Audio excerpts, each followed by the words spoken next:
Salam Bapak Ibu kasih Tuhan sekalian, kita berjumpa kembali pada hari ini, hari Minggu tanggal 30 Juli tahun 2023. Dan di hari ini saya akan membicarakan sedikit secara singkat dari nats Alkitab yang ada dalam kitab Kejadian pasal yang ke-29 ayat 31 sampai ayat 35. Di situ ada cerita yang diberikan judul oleh Lembaga Alkitab Indonesia Anak-anak Yakub. Diceritakan demikian. Ketika Tuhan melihat bahwa Lea tidak dicintai, dibukanyalah kandungannya, tetapi Rahel mandul. Lea mengandung lalu melahirkan seorang anak laki-laki dan menamainya Ruben, sebab katanya sesungguhnya Tuhan telah memperhatikan kesengsaraanku. Sekarang tentulah aku akan dicintai oleh suamiku. Mengandung pula lah ia lalu melahirkan seorang anak laki-laki, maka ia berkata, sesungguhnya Tuhan telah mendengar bahwa aku tidak dicintai, lalu diberikannya pula anak ini kepadaku, maka ia menamai anak itu Simeon. Mengandung pula lah ia lalu melahirkan seorang anak laki-laki, maka ia berkata, sekali ini suamiku akan lebih erat kepadaku, karena aku telah melahirkan 3 anak laki-laki baginya. Itulah sebabnya ia menamai anak itu Lewi. Mengandung pula lah ia lalu melahirkan seorang anak laki-laki. Maka ia berkata, sekali ini aku akan bersyukur kepada Tuhan. Itulah sebabnya ia menamai anak itu Yehuda. Sesudah itu ia tidak melahirkan lagi. Bapak Ibu sekalian, ini cerita tentang seorang perempuan yang bernama Lea. Perempuan ini adalah anak sulung dari seorang pria yang bernama Laban. Laban ini adalah saudara dari Ribka. Ribka adalah istri dari Ishak, anak-anaknya Abraham, nenek moyang bangsa Israel. Jadi ini cerita tentang leluhur bangsa Israel. Nah, kasih Tuhan sekalian, di dalam cerita ini, dalam ayat-ayat sebelumnya dikisahkan bahwa Yakub, yaitu cucu dari Abraham, mengambil 2 orang istri. Dua-duanya adalah anak Laban, yaitu Lea dan Rahel. Sebenarnya Yakub tidak menginginkan Lea, Yakub menginginkan Rahel, tapi Laban berbuat sedikit licik dan mengawinkan lebih dahulu Lea dengan Yakub, dan kemudian baru memberikan Rahel yang dicintai Yakub untuk menjadi istri kedua Yakub. Nah, cerita bahwa Laban memberikan Lea secara tidak diinginkan oleh Yakub menjadi istri Yakub, menunjukkan bahwa Laban tidak ingin menanggung Lea lagi sebagai anaknya, anak perempuannya. Kenapa? Dikisahkan dalam beberapa ayat sebelumnya bahwa Lea itu tidak begitu cantik, matanya tidak begitu berseri dan sebagainya. Artinya Lea ini tidak diinginkan oleh bapaknya, sehingga bapaknya memberikan dia dalam satu perkawinan yang sebenarnya tidak diinginkan kepada Yakub. Nah, ketika Lea sudah akhirnya menjadi istri Yakub, dan kemudian adiknya Rahel yang memang lebih cantik dan lebih diinginkan oleh Yakub juga menjadi istri Yakub, mereka harus hidup bersama. Adiknya menjadi madunya, artinya menjadi istri kedua dari suaminya. Dan Alkitab mencatat dalam ayat yang ke-31 yang kita baca tadi bahwa Lea tidak dicintai. Jadi kita bisa membayangkan bagaimana nasib Lea, perempuan yang malang ini. Dia tidak dicintai oleh bapaknya, sehingga bapaknya memberikan dia pada satu perkawinan yang tidak diinginkan. Dan dia juga tidak dicintai oleh suaminya. Bapak Ibu kasih Tuhan sekalian. Tetapi ada yang memperhatikan dia, yaitu Tuhan. Tuhan membuka kandungannya sehingga dia melahirkan. Dan melahirkan anak adalah sesuatu yang sangat istimewa bagi perempuan pada zaman itu. Perempuan yang melahirkan anak selalu dianggap sebagai perempuan yang beruntung. Dan Tuhan memberikan anak kepada Lea. Bapak Ibu kasih Tuhan sekalian. Kita kembali kepada apa yang Lea alami. Bapak Ibu bisa membayangkan, bahkan perempuan pada zaman modern ini sekalipun. Saya, Bapak Ibu, hidup di sebuah negara berkebudayaan barat, hidup di Australia sudah bertahun-tahun. Dan masyarakat di sini seperti masyarakat barat umumnya memang sangat individual. Tetapi saya berani memastikan, seorang perempuan kalaupun lahir besar di Australia atau di Amerika atau di negara Eropa manapun, jika perempuan itu tidak dicintai oleh dua laki-laki utama dalam hidupnya, yaitu bapaknya dan suaminya, niscaya perempuan itu pasti akan menderita batinnya. Dia merasa tidak berarti. Dan itu, apalagi kalau perempuan itu hidup berabad-abad yang lalu, lebih dari 2000 tahun yang lalu, bahkan lebih dari 3000 tahun yang lalu. Dalam kebudayaan yang sangat kuno di mana perempuan masih sangat tergantung pada suami dan bapaknya. Lalu dia tidak dicintai oleh dua laki-laki utama dalam hidupnya ini, bapak dan suaminya. Nasib Lea memang malang, Bapak Ibu kasih Tuhan sekalian. Tidak inginkan oleh bapaknya dan tidak dicintai oleh suaminya. Tetapi ada yang mengasihi dia, yaitu Tuhan. Tuhan memberikan Lea berkat, anak pertama, yaitu Ruben. Lea berkata dalam ayat yang ke-32, sesungguhnya Tuhan telah memperhatikan kesengsaraanku. Sekarang tentulah aku akan dicintai oleh suamiku. Lalu Tuhan memberikan anak yang kedua, yaitu Simeon.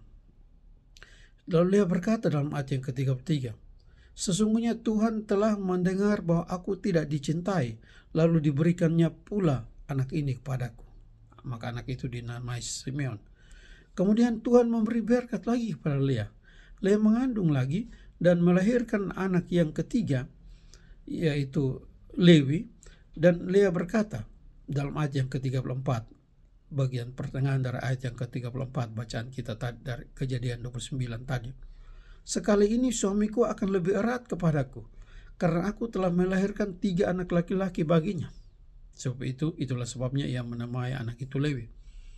Jadi tiap kali Lea menerima berkat anak dari Tuhan, dia mengharapkan bahwa dengan mendapatkan anak, melahirkan anak itu, dia bisa mendapatkan cinta suaminya yang memang tidak dia dapatkan. Tetapi kenyataan bahwa waktu dia melahirkan anak yang pertama, dia berharap suaminya akan mencintainya, lalu melahirkan anak kedua, dia masih mengatakan hal yang kurang lebih sama, yaitu dia berharap suaminya akan mencintainya. Berarti waktu melahirkan anak yang pertama, suaminya belum mencintainya. Lalu ketika dia melahirkan anak yang ketiga, dan dia mengatakan hal yang sama, yang kurang lebih sama, dia katakan, sekali ini suamiku akan lebih erat kepadaku. Itu berarti suaminya belum cukup erat dengan dia, walaupun dia sudah melahirkan 2 anak sebelumnya. Nah, berarti Lea masih tetap tidak atau kurang dicintai oleh suaminya. Dulu oleh bapaknya, sekarang oleh suaminya. Apa yang terjadi kemudian pada Lea, Bapak Ibu kasih Tuhan sekalian? Kemudian dia mengandung anak yang keempat. Dan ketika ia melahirkan anak yang keempat, ia tidak lagi mengatakan, oh mudah-mudahan suamiku lebih erat atau lebih mencintaiku dan sebagainya. Atau ia tidak bahkan mengatakan, mudah-mudahan bapakku menjadi sayang padaku sekarang karena aku sudah memberikan cucu kepadanya dan sebagainya. Tidak, ia tidak menyinggung lagi suami ataupun bapaknya. Tapi ia berkata dalam ayat yang ke-35, sekali ini aku akan bersyukur kepada Tuhan. Dan anak itu dinamai Yehuda, yang memang berarti puji-pujian. Bapak Ibu kasih Tuhan sekalian, apa yang bisa kita renungkan dari kisah Lea ini? Pertama, seperti yang sudah saya singgung tadi, Lea kehilangan kasih sayang dari 2 manusia utama dalam hidupnya. Bapaknya, sebagai seorang perempuan, Lea kehilangan kasih sayang dari 2 manusia utama dalam hidupnya. 2 laki-laki utama dalam hidupnya, yaitu bapaknya dan suaminya. Tetapi ada satu yang mengasihi dia dan tetap memperhatikan dia, yaitu Tuhan yang tetap memberikan anak sebagai berkat bagi Lea. Lea berharap bahwa berkat Tuhan itu membuat dia mendapatkan kasih sayang suaminya. Jadi ini memang ada sesuatu kelemahan dalam diri Lea. Ketika ia mendapatkan berkat anak dari Tuhan, dia tidak mengembalikan pujian, langsung pujian pada Tuhan, tapi dia berharap berkat Tuhan itu bisa digunakan untuk bisa menjadi penyebab dia mendapatkan kasih sayang dari suaminya. Tetapi 3 anak tidak membuat suaminya mengasihinya. Namun Tuhan tetap mengasihinya. Tuhan memberikan dia anak yang keempat. Dan pada waktu anak yang keempat lahir, Lea berkata, sekali ini aku akan bersyukur kepada Tuhan. Jadi kali ini dia tidak lagi berharap suaminya lebih mencintainya atau lebih erat kepadanya, atau ia juga tidak berharap bapaknya akan menyayanginya karena sudah mendapat cucu dari dia. Tetapi dia hanya bersyukur kepada Tuhan. Dan luar biasa, ungkapan syukur Lea karena anak keempat yang bernama Yehuda itu bermakna berabad-abad. Kemudian Yehuda diberkati oleh Tuhan, menjadi nenek moyang dari raja-raja Israel, termasuk raja yang paling terkenal, 2 raja yang paling terkenal, yaitu Raja Daud dan Raja Salomo. Bahkan kemudian dari itu, seorang manusia utama lahir dari kandungan seorang keturunan Yehuda, Yesus Kristus, juru selamat dunia, lahir dari keturunan Yehuda, yaitu Yusuf dan Maria, menjadi juru selamat atas seluruh dunia. Dan sejarah mencatat bahwa Lea yang tidak dianggap oleh bapaknya dan kemudian juga tidak dicintai oleh suaminya, dikasihi oleh Tuhan. Lea tidak menarik bagi bapaknya. Lea tidak menarik bagi suaminya. Tapi Lea diangkat oleh Tuhan menjadi nenek moyang dari anaknya, Yesus Kristus, juru selamat dunia. Lea tidak masuk daftar bapaknya dan suaminya. Tidak masuk daftar anak favorit bapaknya dan istri favorit suaminya. Tapi Lea masuk dalam daftar perempuan favorit Tuhan. Dia didaftarkan sebagai salah satu nenek moyang Yesus Kristus, juru selamat kita. Apa yang bisa kita catat di sini, Bapak Ibu kasih Tuhan sekalian? Apapun yang terjadi di dalam jalan kehidupan kita, mungkin kita tidak diinginkan orang, mungkin kita tidak cukup mendapat pujian atau kasih sayang sepanjang hidup kita di dunia ini. Tetapi Tuhan memperhatikan kita. Bagi kita yang sungguh-sungguh bersyukur pada Tuhan atas setiap berkat-Nya dan percaya kepadanya, Tuhan mendaftarkan nama kita. Itu berarti Tuhan sudah mendaftarkan nama kita di dalam buku kehidupannya, menjadi keturunan rohani Abraham, Ishak, Yakub, dan Lea, menjadi pengikut Yesus Kristus yang adalah keturunan Lea ini.